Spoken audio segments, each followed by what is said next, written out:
there everybody, this is Krista and welcome back to Crochet Witch Tarot. Now today, the past few months I have been posting more of a kind of like vlog style monthly wrap-up video, which I was doing in August, except for that my computer kind of glitched and deleted pretty much all of the content like right at the end of the month. So although honestly August was a bit of a weird kind of tough month for me, so there really wasn't much going into that video anyway, so I figured instead of trying to just like redo anything, which is not my point in doing that, we are just gonna look at my favorite decks from the month, because honestly, I really did not... Okay, slight interruption, but I'm back. So let's just get into it. My favorite decks from the month. Okay, starting off with the Insomnia Tarot Illustrated Edition. This has been my absolute obsession this month. First of all, can we talk about how gorgeous that box is? Oh, it's so good. And I do love, I feel like I've mentioned this, but that we get the guidebook in the box. So good. Okay. These are the backs. I love the shininess. It's gold gilded, but doesn't feel sharp, to me at least. I also really love the finish of this deck. It's that like nice, what I call like bougie bougie matte cardstock, where like, you know what makes this sound? Like that kind of textured sound. But I can't stop using this one. I think it is so fantastic. I have both versions of this deck now, and I do think now having both, I didn't pre-order this deck because I was just curious to see how others felt who had both, if it felt like they really were different enough. But they definitely are. They have such a different feel. My observation from using both is this: for some reason, having the images be illustrated brings it down to this everyday use kind of place for me, where the photographs tend to feel very intense. And so that deck has really kind of been a little bit pigeonholed into shadow work, really. And I don't tend to use it for anything else, where this, what does it make me think of? It makes me think of like a medieval fantasy novel in a way. I'm not sure why. I think it's the way that the stone is illustrated, if that makes sense. I don't know. It just, that's what it makes me think of, and I love it so much. This was such a favorite this month. I'm so glad I got it, because now I love this Somnia Tarot just world, and I'm happy to have one that I feel like I can use every single day without it being too intense. So that is the Somnia Tarot Illustrated. Okay, next, Seasons of the Witch Mabon. I really was going to try and hold out until September to get this deck, but I saw a few people online using it, and I don't know what, really we got one cooler weather week in August, and my brain was just like, it's fall. It is fall now, officially. And so I have been using probably the last like 2 weeks of August, and I love it so much. First of all, I really do love the art style. We did get a switch in artist from the first three to this one, which I love the art of the first three, but I have no complaints. It doesn't really bother me, considering I don't use them together. I don't see myself ever using them together. Really, they could all be a different artist and it wouldn't bother me that much.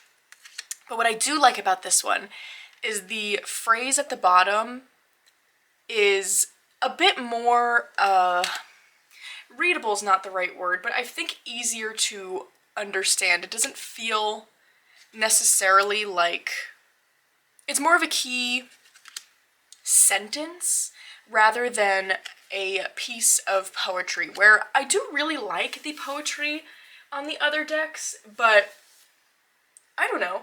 Again, it's a nice switch, and I feel like this time of year, for me, August tends to be crazy pants because we are in the thick of summer reading / ending summer reading. The kids are going back to school, and as this year the library reopened after all of our construction, so just a little chaotic. But generally, this time of year tends to kind of be like a slowdown, a much needed slowdown. And so having this key sentence that I can right off the bat understand without thinking about too hard just feels really right for this time of year for me, where like I love the Seasons of the Witch Yule, and that has more of that like poetic phrase, but in that, when you're kind of in that winter season, slowing down to take the time with it and really think about it makes sense to me to do. Anyways, I think this is fantastic. I love the Seasons of the Witch decks. I love every single one. I have to say though, so far this might be my favorite one. I don't know.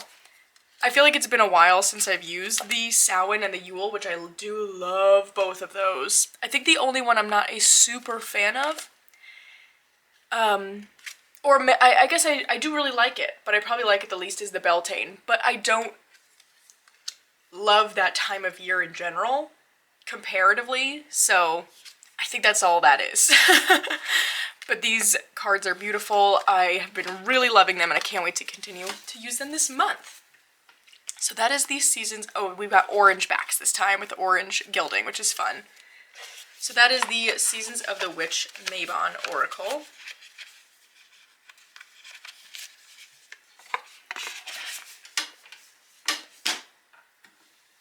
Okay, let's talk about a combo next, which I showed in my deck speed dating, and it is the Compendium of Witches Oracle with Soul Cats. I have been so obsessed with this combo this month.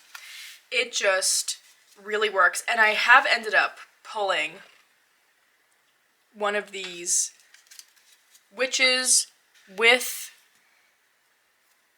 an object. Not really sure exactly what they call it. How do I want to show this, actually? We might have to just do a line of 3. But usually I pull 2 Soul Cats as well as a morning reading, and oh my gosh, it's so good. They really just speak to each other so well. The artwork goes so nicely together. Like, look how magical. It feels so perfectly magical. And actually, now that I'm looking at this, I feel like I could have included this in my decks for transitioning from summer to fall, because it really does have that feel to me. I feel like this time of year, my mood goes really towards fantasy and story.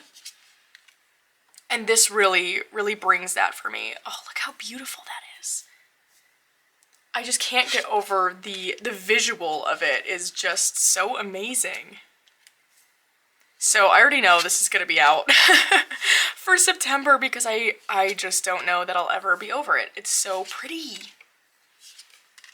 Not to mention, too, that it just really, the way the guidebooks are written brings in this magical element that really complements each other. So that is a little favorite duo there, and that is the Soul Cats Tarot and the Compendium of Witches. I was so excited to find that combo, and now I'm thinking I'm probably due for a deck speed dating, aren't I? What do I want to do next? I don't know. I'm kind of feeling like maybe we'll try pairing Lenormand, because there was videos going around, and I did one a few months ago about pairing Marseille that I want to say Rose Honey Ritual Meg started. And it got me thinking, like, ooh, you don't really pair Lenormand either, but you could, why not? So maybe that's what I'll do. I don't know, we shall see. Anywho, next, the Cantigee Oracle. I am so late to the party on this one, but I have been loving it so much this month. Andy and I have been using it in our readings together, and I don't know, it's just landing in the right spot right now. I wasn't convinced I would like it. I didn't think I'd like the art style. I'm not usually one for watercolor, but I really enjoy this, and I really like the circle format. And I think what it is that the guidebook is just so good, and I think it's really fun that there is this weekly trail you could follow, I guess you could say. Basically, there's 54 cards in the deck, so if you follow the number up here, it's supposed to correspond with the weeks of the year starting at Yule, I want to say. So I am both using it as a regular deck, which it works amazing in that way as well, but also kind of jumping in mid-year to the weekly card. But I've been using this tons, to the point where I'm already missing a card. I don't know how that happened. I haven't found it yet, but I know it's here somewhere. This one has not traveled with me anywhere, so I don't know. I'll find it, and if I don't, I don't know, that's okay. I'll probably just continue using it as is, or it is mass market, so I could get a replacement, I suppose. We'll see. But anyway, really liking that one.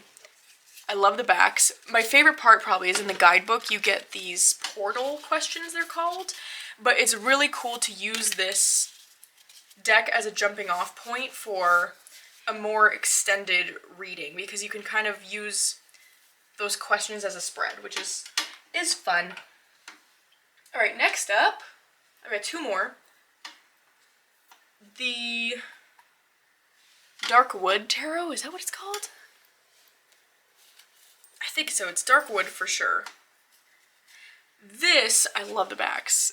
This has been just making me so happy, because this is definitely a fall deck to me, but I love it all year round. And I have this one out because as part of Danny Mystic's channel membership, we've been doing a deck study together, and this is the current deck we're doing, and it's just been really fun to follow the activities so far, and I don't know, just talk about this deck because it's one I really love. I love looking at it. I could just go through the cards all day, and I love reading with it. And it's just been such a fun one to have out for just really wanting it to be fall right now. I think because we're at the point in the season where just everything in my garden is getting so overgrown, / you can kind of tell it's starting to die back, but you still really have to keep on top of it. Anyways, and we've got a heat wave this week, so it's just, I'm just feeling a little over it. I'm not trying to rush time per se, but when I'm feeling frustrated with all of that going on, it's kind of nice pulling out this deck that makes me think of that. Just the coziness and spookiness that comes with fall. So this has been fun to have out again, and that is the Dark Wood Tarot. And last but not least, the Magickal Botanical Oracle. I have been obsessed with this deck. I still need to make a bag for it because it comes with the cards just in this rather bulky box. But I got some new yarn that my sister dyed. I've kind of been just waiting for something that feels right, and I think I've got the color now. Anywho, these are the backs. So pretty. This is a Lo Scarabeo Oracle. So in true Lo Scarabeo Oracle fashion, there's not many cards. I want to say there's 36, yeah, something like that. But for the first time ever, I truly feel like that is enough. I don't think I'd want any more cards in this deck because each card just, there's so much you can do with it. I mean, look how thick the guidebook is. That is a thick book. So they really give you a lot for all of these cards. And it just, I don't know. I've been really, really loving using this oracle in just every which way. I've been using it just for everyday reading, for some magical work I did with the super blue moon we had last week. And it's just, oh, it's so good. I use it like as a reference almost. Can't recommend this one enough. If you like plant decks or are interested in plants, like working with plants, totally recommend. This deck is my new favorite botanical deck. So good. So that is the Magickal Botanical Oracle, and that is the last deck I have to show you today. So again, we've got a bit of a short favorites this month, but I'm feeling confident we're going to pick it back up again with the vlog style in September, which I'm really excited about. I'm actually going to go now and film like my journal setup, so stay tuned for that next month. But other than that, I hope you're all having a wonderful beginning to your month. Let me know what you loved working with in August, and I'll see you again very soon.